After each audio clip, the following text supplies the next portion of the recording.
Thank you so much. Thank you so much.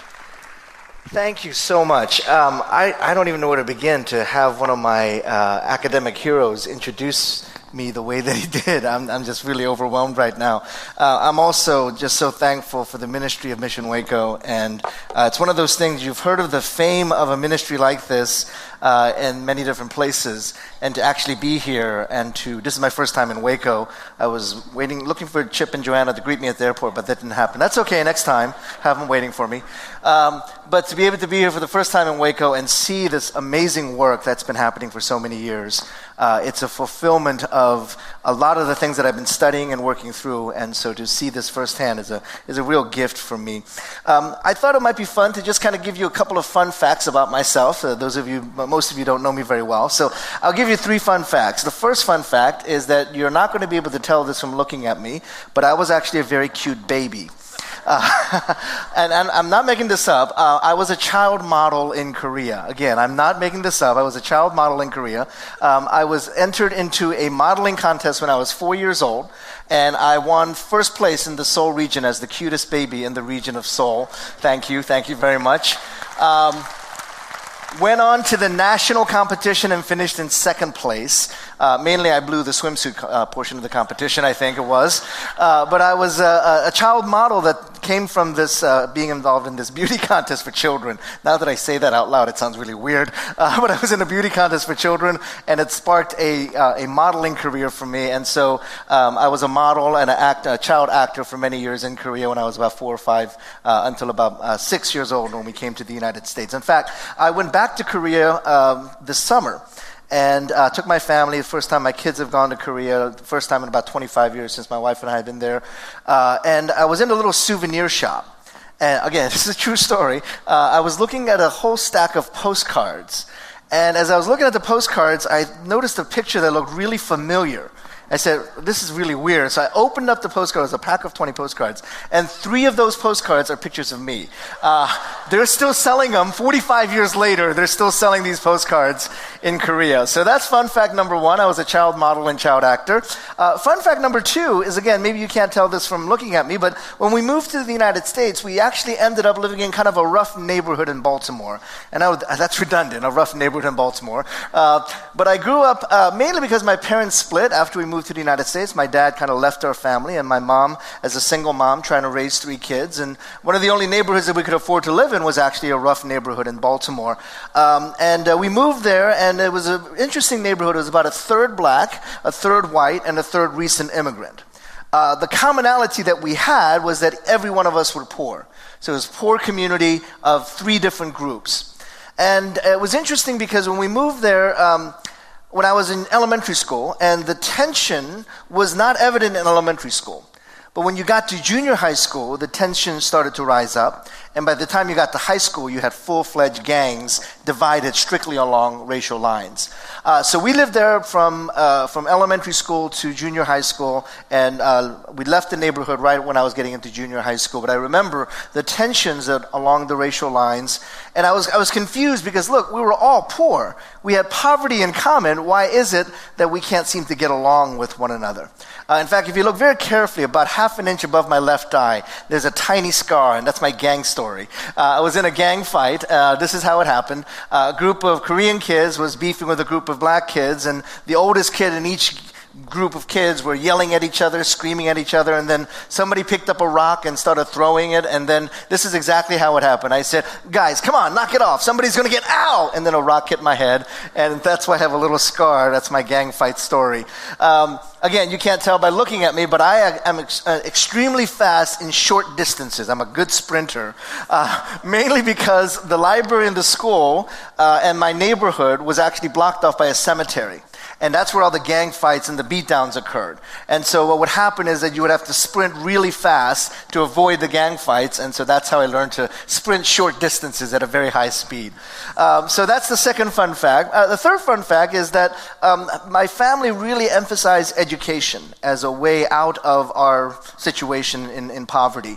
And so my mom, who was a single mom raising 4 kids, really emphasized for her children, even though her language skills were limited, even though she was working long hours to keep our family together, she really emphasized education is the way out of out of poverty. And that's something that I took very seriously. As was mentioned, I was able to get my bachelor's degree at Columbia University in New York, my master's in divinity at Gordon Conwell, my THM at Harvard, my doctorate in ministry at Gordon Conwell, and then recently I finished my doctorate of theology at Duke University. So for us as a family, education has been a very key component for us out of our poverty and out of the situations that we've been in. So I want to talk about what it means for a community like this, and this is a community, and just the ministry here of Jimmy and what's been happening here. This is a community. This is how ministry should be, when God's people work together to serve those in need. This is what the church was supposed to be all about. So I want to commend the work that's been happening here and recognize that this is a beautiful community that is at work here. But what does it mean for a community to engage all the stories that are here? There are a lot of stories here, I know. But what does it mean to hear all the stories that are found in this room and in this ministry? But I'll start by talking about the fact that in 2017, a major landmark for me occurred, which is I turned 50 years old. Again, you can't tell by looking at me. But I turned 50 years old, and I said when I turned 50, the same thing that I said when I turned 40, which is, this is the decade.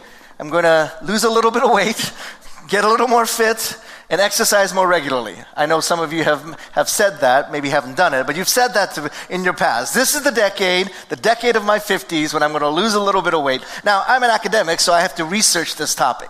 So I used the most academic research tool I could find, which is called Google. So I went online, and I went on Google, and I typed in, what is the best exercise regimen for a person in their 40s and 50s? And it turns out there's this program called CrossFit. Any of you heard of this? CrossFit, P90X is another version of it. And I started researching this particular form of exercise, and I was really intrigued by this form of exercise. As I'm reading through this, I find out that the philosophy of CrossFit is something called muscle confusion. That's the basic idea behind CrossFit. And I said, that is so perfect, because that's been my approach to exercise my entire life. And the way I've applied it is I just don't go to the gym for months and months. And when we go to the gym, my muscles are really confused why we are there. This is not what we do. We don't go to the gym. They're confused and they disappear, I guess. I don't know. So this idea of muscle confusion is the idea that the status quo isn't always the best thing. That sometimes it's okay to have a little bit of disruption.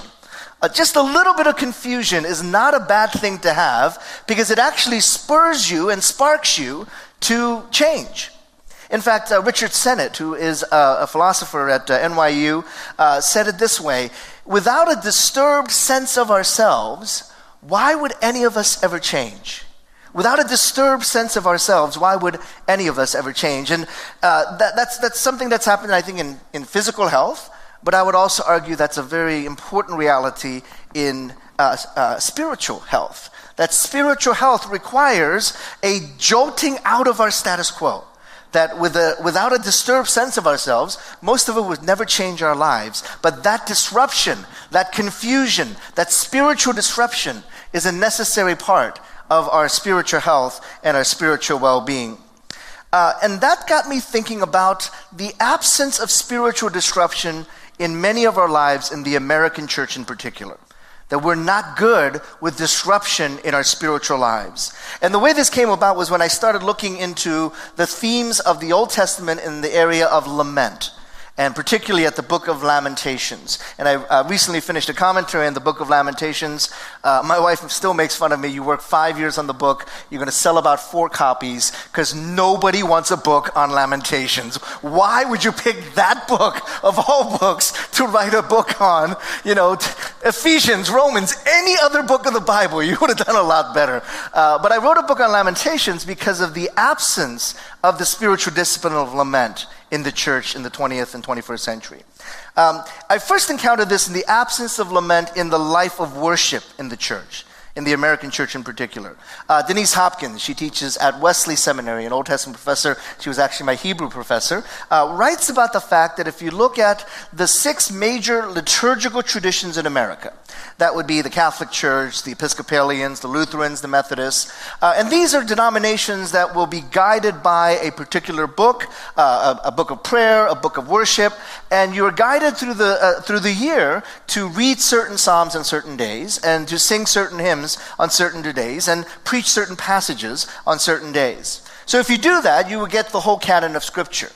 What Dr. Hopkins found was that if you look at many of the liturgical traditions, you will find that they will often, when they got to a hymn of lament or a reading of lament psalms, would skip over that to get to a happier psalm.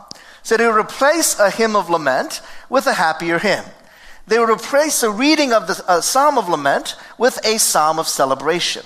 There was another study done by Glenn Pemberton, and he was looking at the Baptist and Presbyterian hymnals. And Pemberton noted that of the 150 psalms in the Bible, which would represent essentially the worship life of Israel, of God's people, when he looked at the 150 psalms of the Bible, he noted that 60% of our psalms are psalms of celebration, the great things and the wonderful things God has done. But 40% of our psalms are psalms of suffering, of lament. But he also noted that if you look at the typical Baptist hymnal or a typical Presbyterian hymnal, you will find that 80 to 85% of our hymns are hymns of celebration. And only 15 to 20% of our hymns are hymns of suffering and lament. And that's just what's in the hymnals, not what's even typically sung on a Sunday. So we're missing the discipline of lament in many of our churches. Now, I took that same idea and I applied it to something called the CCLI list. How many of you know what CCLI is? If you're a church person, you probably recognize those 4 initials. It stands for Christian Copyright Licensing Incorporated, because they've incorporated all the contemporary worship music. So they keep a catalog of contemporary worship songs that are not published in hymnals, and you write away for a license, and every time you sing a contemporary worship song and you project it onto a screen, you let them know, and they distribute the royalties for those who wrote those songs. So they actually keep a fairly accurate list of all the contemporary worship songs that are typically sung on a weekend. And every year, they publish a top 100 list of the 100 most popular contemporary worship songs in America. Now, how many of you say, just like in the Bible, 40% of our top 100 contemporary worship songs are songs of lament? How about 25% of our top 100 worship songs? Or how about 20? Do I hear 15%? Do I hear 10%? Well, I went through and looked through all the lyrics and all the titles. That's not true. I had my TA look through all the lyrics and all the titles of all those 100 songs and found that maybe 5, maybe 10 of those worship songs, contemporary worship songs, top 100, would be considered lament songs. And I used the word lament in as generous capacity as I could. The song starts out, I cry out. Finally, a lament song. The rest of the song is I cry out for joy. No, I still have to count it because there are so few lament songs in the category. What it pointed towards to me is the absence of a very important spiritual discipline, the discipline of lament. And again, this is where it led me to my study in the book of Lamentations to say, what is missing when an entire category of scripture, when an entire category of spiritual life, when an entire category of a worship practice is conspicuously absent in our church? What do we miss out when lament is lost as a discipline in our church? So I want to introduce you to the book of Lamentations and talk about some of the implications for the work that's happening here in Waco. Am I doing the right thing here? If we can go to the next slide.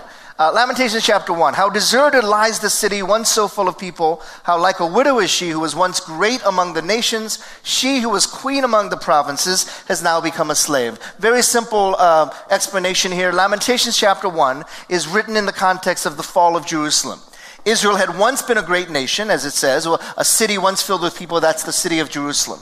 Israel had once been a great nation, particularly under King David and King Solomon. But then they engage in idolatry, they are disobedient, and so gradually they decline as a nation. Eventually God's judgment comes upon them. The northern part of Israel is wiped out, the southern kingdom is wiped out. The only thing left is the capital city of Jerusalem, and then eventually Jerusalem gets wiped out. Bitterly she weeps. She is the city of Jerusalem. She weeps at night. Tears are on her cheeks. Among all her lovers there is no one to comfort her. All her friends have betrayed her. They have become her enemies. And after affliction and harsh labor, Judah has gone into exile, and she dwells among the nations. She finds no resting place, and all who pursue her have overtaken her in the midst of her distress. So we're getting here the context of the book of Lamentations. Many of you are familiar with this story of the fall of Israel, but also the fall of Jerusalem. And once Jerusalem, the capital city, falls, the Babylonians take the captives and send them away into exile into Babylon.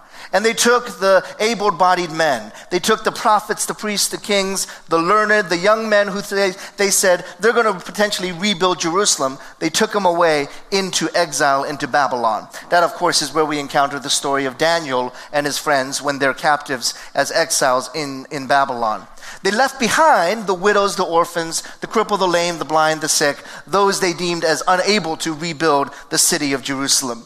And so as we're encountering this story then, we are encountering a people that are at the lowest point in their history. And in fact, they have an option here.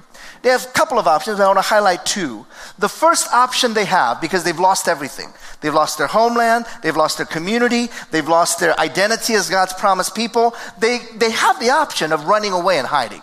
Give up and say, this is too much. The world is changing too fast. Everything that we thought was important to us, we've lost. So the first option they have is to run away and hide. And that's when God writes through the prophet Jeremiah this letter. It says in verse 4 of Jeremiah 29, "This is what the Lord Almighty, the God of Israel, says to all those I carried into exile." So this is the letter by Jeremiah to the exiles in Babylon. And this is a familiar passage to many of you. Build houses, settle down, plant gardens, eat what they produce, etc., etc. Increase in number there, do not decrease. And this is the passage that most of us are familiar with. Seek the peace and prosperity of the city to which I have carried you into exile. Pray to the Lord for it, because if it prospers, you too will prosper. This is a familiar passage to many of us. It's familiar because it's oftentimes used, and it's also in your bulletins. It's a passage that is oftentimes used to describe God's heart for the city. But I want to clarify a few things here.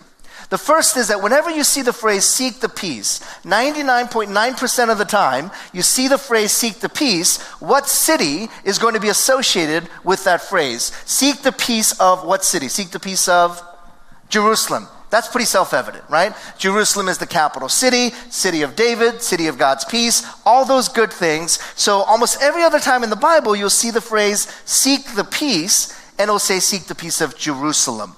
This is one of the very few exceptions where a city is named and it's not Jerusalem. Seek the peace, not of Jerusalem, but seek the peace of Babylon.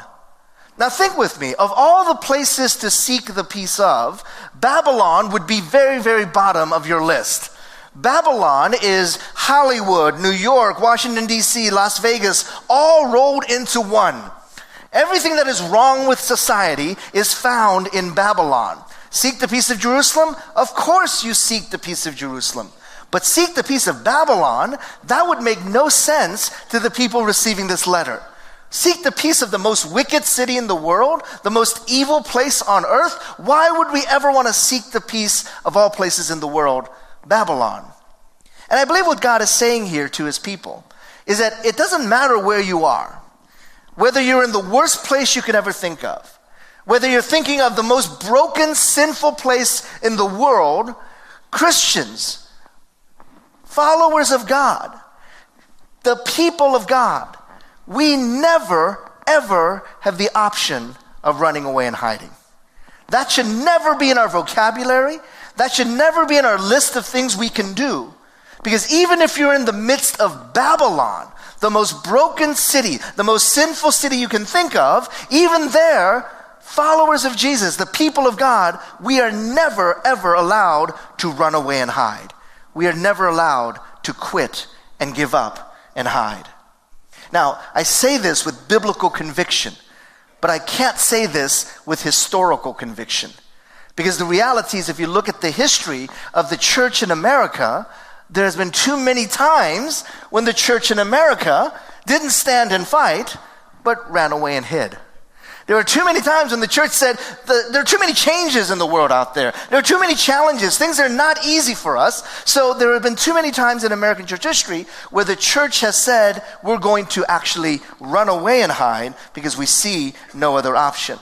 I'll give you a quick history of this, particularly when it comes to the cities. And this is very important as a city, the city of Waco. How you deal with how people have always perceived the city.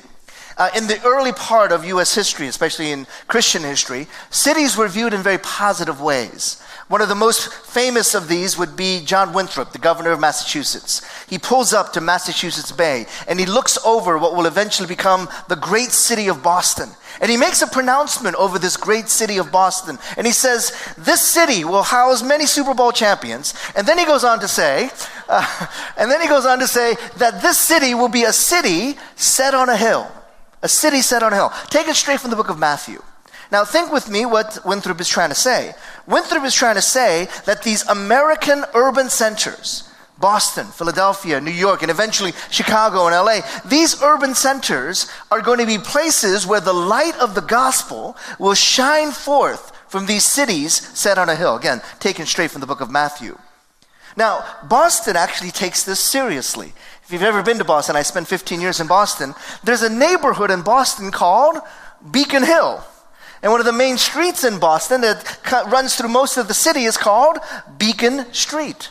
Because this idea was in the city of Boston and the founders of Boston that this city, this new world, is going to be places where the gospel of Jesus Christ will shine forth as a city set on a hill. That narrative holds from the 17th, 18th, into the 19th century, but begins to change in the middle of the 19th century. And two major factors occurs that changes it. The first factor is that these cities, which were centers of white Anglo-Saxon Protestant life, all of a sudden starts getting an influx of non-white Anglo-Saxon Protestants. Particularly Eastern and Southern Europeans start moving into these urban centers. And they're no longer the Swedish Lutherans or the Scottish Presbyterians. They are now Italian Catholics.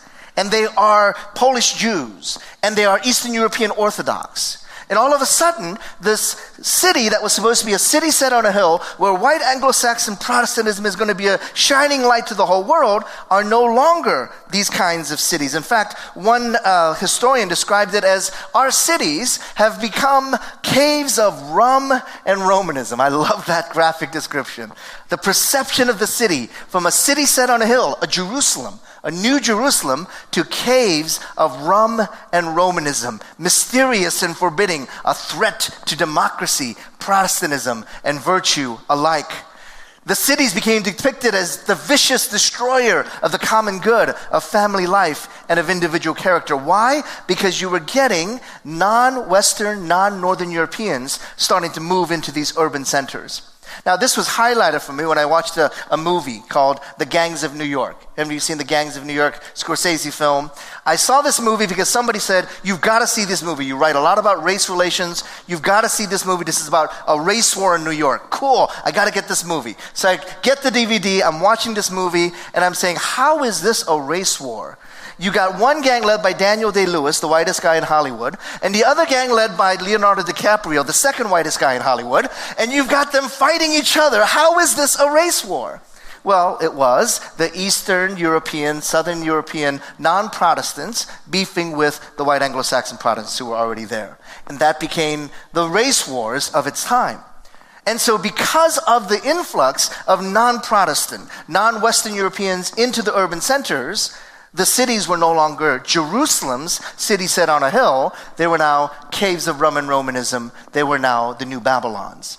Second factor comes into play. And that second factor, you've also kind of seen this in the city of Waco, and that is the migration of African Americans from the south to the north and to the northeast and to the Midwest.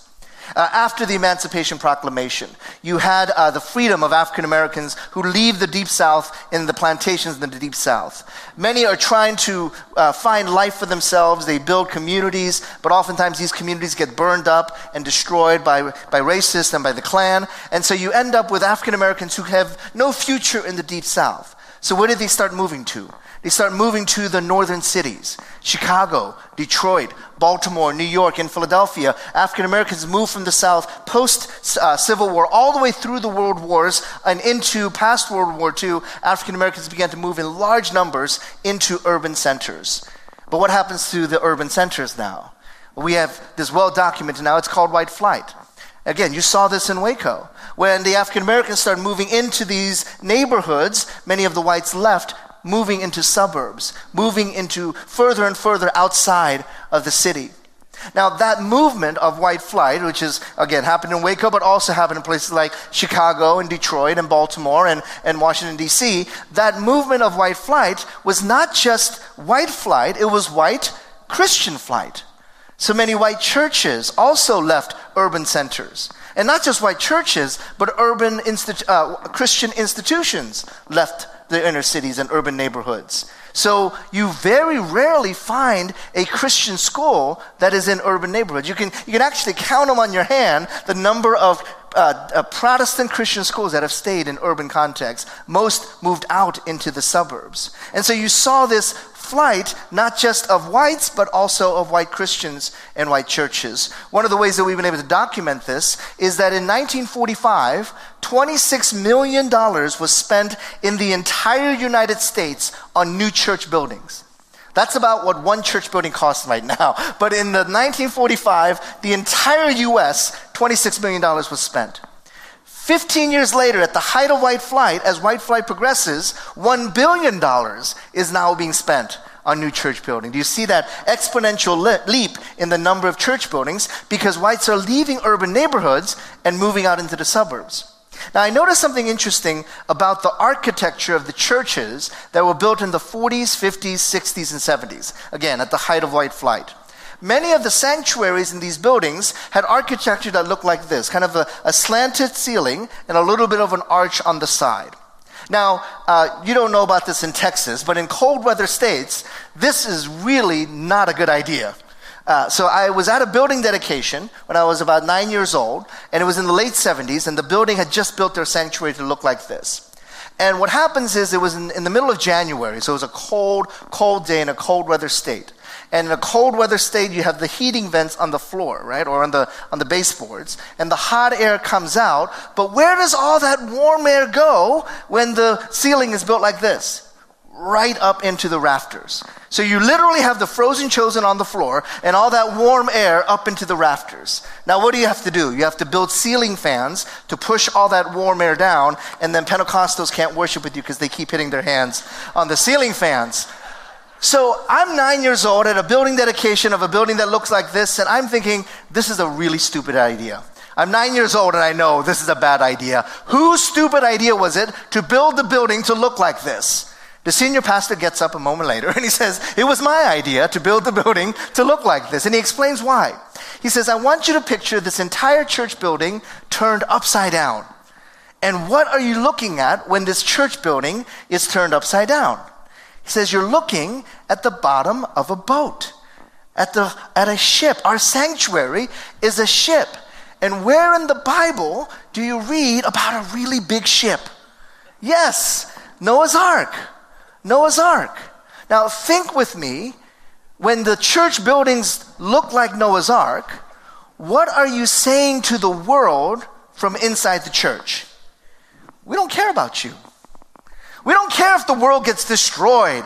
We don't care if the world gets lost and judged and flooded out by the flood judgment of God. As long as we are safe in Noah's Ark, that's what we really care about. And so if we're gonna allow the world to do their own thing, but we're gonna have a little piece of the world in Noah's Ark and do our thing, Christian thing, on Noah's Ark. So in fact, if the world has their secular art, we're gonna have our Christian art. If the world has their secular literature, we will have Christian literature. If the world has secular education, we will have Christian education. If the world has secular music, we'll have mediocre Christian music. Everything that is out there in the world, we'll do just kind of a sanitized Christian version of it on the ark. Now, as an evangelism professor, I have to ask, how do you do evangelism from an ark? Very poorly. Very, very poorly. Here's how we do evangelism from an ark. Uncle Joe is floating by. Of course you love Uncle Joe. He's family. You love Uncle Joe. Let's throw out a life preserver and bring Uncle Joe onto the ark. Joe, we're so glad you're here. We love you. You're going to fit right here on the ark. We're so glad you're on this ark. But then a neighbor of yours floats by and you pause because he borrowed your mower last week and he never returned it. So you have to think twice before you invite him onto your ark. But maybe more importantly, you're not quite sure he's going to fit in. Because he's a different skin color. He's a different culture. And you're thinking, we clap 1-3 on the ark and he looks like a 2-4 clapper. And that's going to throw everybody off when he comes on the ark. We only brought 1 bottle of sriracha sauce. He looks like he likes sriracha sauce. We're just not going to have enough sriracha sauce for this guy. So you say, maybe there's another ark down the street more for his kind of people. And maybe that ark down the street is more suited. He's going to fit in better there.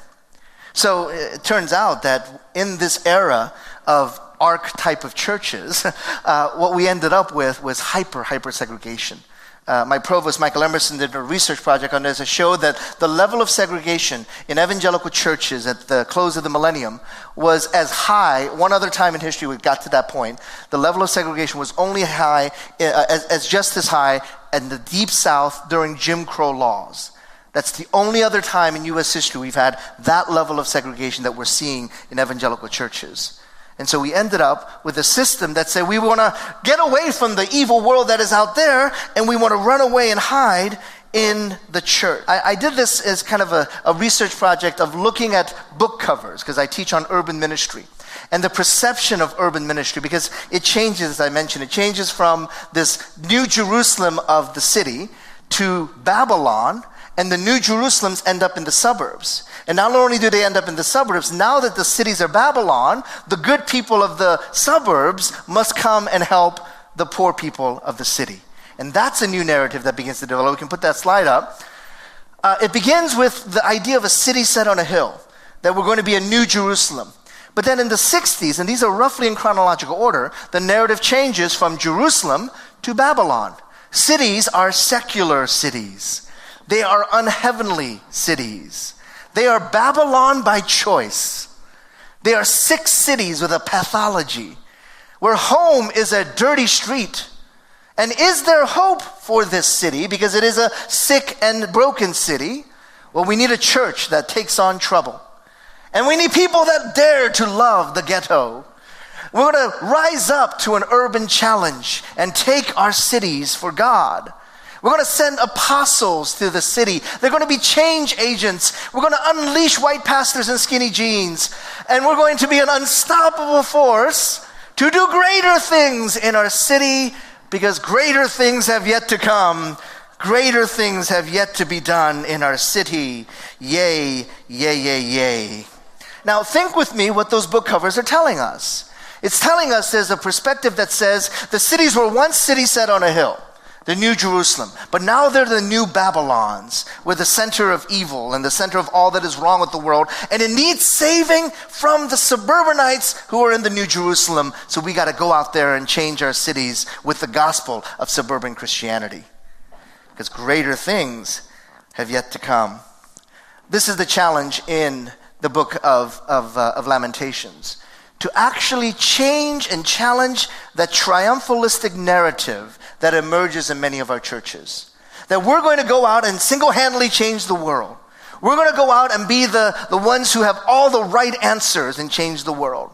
I was granted a sabbatical by my school a few years ago, and I was actually given the whole year to go and study at Duke University. And those of you who are pastors, or even those of you who have offices, know that if you go away for even a week, how much mail accumulates in your office. I went away for a year. and the amount of junk mail that I got was unbelievable. I had 2 piles of mail about yay high. Ironically, many from environmental agencies asked me to save paper. So I had all these piles of paper, and I was trying to get through them as quickly as possible. And then I found a very interesting DVD. And on the cover of the DVD, it said, "The poor you will not always have with you." I said, wait a minute, that's not in the Bible, is it? Because it said, Jesus said, "The poor you will not have with you," but that's not what Jesus said. Jesus said, "The poor you will always have with you." So that caught my attention. So I opened it up, and it was from a major international NGO based in the United States. And the whole idea was that American Christians, had the capacity to stop extreme poverty in the United States. Now, don't get me wrong. I want to confront extreme poverty. I want us to do more to confront extreme poverty. But the problem with this particular DVD and promotional material was the belief that Americans and the American church had the know-how, had the gumption, had the education, had the resources, knew everything that it took to end extreme poverty in Africa. That it was the American church's responsibility to fix the world's problems. Now, the problem is that extreme poverty in Africa started when a group of Europeans said, those Africans don't know how to take care of themselves, so let's go save them with our forms of government, with our all of these other things. And so it was this kind of exceptionalism, triumphalism, this sense of we're going to go fix everybody else's problems, without recognizing that maybe there's some things we need to work through as a church. And so as we look at the book of Lamentations, we're realizing that lament is the place where we hear not only our own issues and our own attempts at fixing the world's problems, but we hear from the marginalized. We hear from the oppressed. We learn this by the authorship of the book of Lamentations. Lamentations is it's interesting, different literature on who wrote the book of Lamentations. The first theory is that it must have been Jeremiah, and that's actually pretty self-evident conclusion. As I mentioned, all the prophets, the priest, the king, all those who could read or write was probably sent away into exile. Jeremiah, if you read through the book of Jeremiah, you realize that he actually was supportive of Israel giving into the Babylonians. So the Babylonians actually said, "You can stay, Jeremiah. We think you're one of us." So Jeremiah was allowed to stay behind, possibly the only person who could read or write in the city of Jerusalem at that time. So the best candidate of who could write the book of Lamentations is, and maybe the only candidate, would be the prophet Jeremiah. However, if you read Jeremiah and you read Lamentations, it doesn't seem like the same book, because the writing style and the way things are stated, it just is completely different styles. So I compare it to reading Shakespeare and reading Tupac. Probably not the same guy, because the style of writing is so different. So Jeremiah Lamentations has two very stark... Tupac, was that too obscure of a reference? Bob Dylan? Okay, reading Shakespeare and reading Bob Dylan, there are two different styles of writing to say, this doesn't make sense that it will be the same guy. That's what's happening with Jeremiah and Lamentations. So how do we explain this? What happened was that Jeremiah is there, and he maybe wrote down the actual words, but he's not telling his story. Because he's telling the story of the widows, the orphans, the crippled, the lame, the blind, and the sick. I argue that Lamentations might be the most feminine book of the Bible, because the voices of women rise up, not because Jeremiah is a woman, but because Jeremiah is telling the story of women. Jeremiah is the educated one. He's the privileged one. He's the prophet. He's the one that has almost all the power in this. But he gets out of the way so that the story of the widows and the orphans can be heard. He gets out of the way so that the poor and the oppressed can tell their stories. And what I appreciate about what's happening here is that most of you are willing to get out of the way so that the stories of the poor, the oppressed, those who have been marginalized, their voices can rise up. If Mission Waco is going to be successful, I think the best testimony is to be able to say, we don't recognize anybody in this room who's a donor, who's a volunteer. We don't know any of you all. You're anonymous faces. But the real face of Mission Waco, because the privileged and the powerful got out of the way, are the stories of the poor, the stories of the oppressed, the stories of the disenfranchised. Those are the stories that rise up. I will issue that challenge for you as a community. To get out of the way. To provide the resources, absolutely. To provide the funding, absolutely. But get out of the way so that the voices of the poor, the voices of the marginalized, the voices of the oppressed, they can rise up and be heard. I'll close with a story. I go to a lot of Christian conferences. I get over-conferenced out. And I realize, because I speak at Christian conferences, the last thing I want to do is actually interact with people that go to Christian conferences. So I go to these Christian conferences, and I get kind of cynical about these conferences because they're a lot of money. Pastors' conferences, Christian conferences, they cost a lot of money. It's like a $500 registration fee. It's $500 for the airfare, $500 for 3 nights at the Hyatt, another $500 for food and incidentals. You spend $2,000. And I go to these conferences about church planning and missional leadership. And I got to be blunt. Unless I'm speaking, you're not going to learn anything. It's just nothing new to learn. You know, I've been to church planning conferences where the main point was, be nice to newcomers.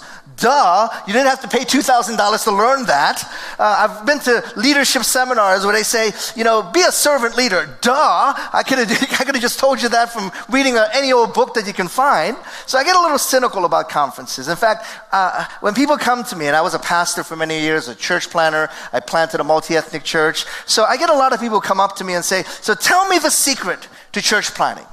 Tell me the secret to leading and pastoring a congregation. And the first thing I say is, stop coming to these conferences. Stop paying $2,000 to go to these conferences because you can read a book and learn the exact same thing at home. What you need to do, and here is the secret to ministry. Here is the secret to successful ministry. A praying spouse and a praying mom. The rest of the stuff you can figure out. A praying spouse and a praying mom. I'm so grateful for a praying spouse and a praying mom. My mom finished high school but never went to college. She's now 85 years old. And as I mentioned, she was someone who didn't speak much English, who was trying to raise 4 kids in the inner city of Baltimore. She ended up taking 2 jobs to keep her family together. She worked from 10 a.m. to 10 p.m. at an inner city carryout in Baltimore. Those of you who grew up in the hood know the kind of store I'm talking about when I say there was a wall of plexiglass and a little lazy Susan that passed the money and the food back and forth. My mom worked behind that plexiglass, the bulletproof glass. That's the neighborhood she lived in. She worked in and we lived in. She worked in a carryout that, if you've ever seen the HBO show The Wire, that's the neighborhood where she served and worked in the neighborhood. And she worked there from 10 a.m. to 10 p.m. and then rushed over to her night job at an inner city nursing home where she worked from 11 p.m. to 6 a.m. And then she would change the bedpans, be on call, and then she would rush home after 20 hours of work, make breakfast for her kids, send the kids off, and then she would sleep for 2 hours and then go back to work first at the carryout and then in the nursing home. She worked 20 hours a day, 6 days a week. And even then, it was tough for us to make ends meet. We're still living in a rough inner city neighborhood. We were on food stamps because there was not enough food in the house. What was really hurtful was hearing that somebody labeled my mom a welfare queen because she was taking some help from the government, when she was the hardest working woman I've ever met, a woman that gave of her life so that her children could have a chance. And she worked 20 hours a day, 6 days a week. On Sundays, she did not work. She went to church, took her kids to church, and then she would serve at the church, making food, cleaning up for people at the church. She did this for many, many, many years. And because of her sacrifice, her children, each one of us, are in Christian education in some form or another. Each one of us are serving the church in some form or another. About 20 years ago, my mom is in her mid-80s now. About 20 years ago, my mom showed me the condition of her knees. Most of us have 1 kneecap on each knee. She has 5 kneecaps on each knee. Why? Because every day for an hour a day, she would kneel on a hardwood floor. And when you kneel on a hardwood floor for 20, 30, 40, 50 years, praying, interceding for your children, interceding for your grandchildren, your kneecaps cannot take that kind of pressure. So her kneecaps have cracked open. So that they have cracked open so that her knees now conform to the shape of the floor. And when she kneels before God, interceding for those in her family, her kneecaps conform to the shape of that wood floor. And I think, man, I don't need another talk from a hipster pastor who thinks they've got all the answers. I just need to tell the stories of my mom, of the immigrant grandmother, of the families that have sacrificed and have suffered. Those are the stories that need to come front and center. May Mission Waco not be known not just as those who have a great group of supporters, and that it should be known for that, a great group of funders, and it should be known for that, but may this be the place where the stories of the poor, the suffering, the lament of the poor can be heard. May this be that place. Let the church say,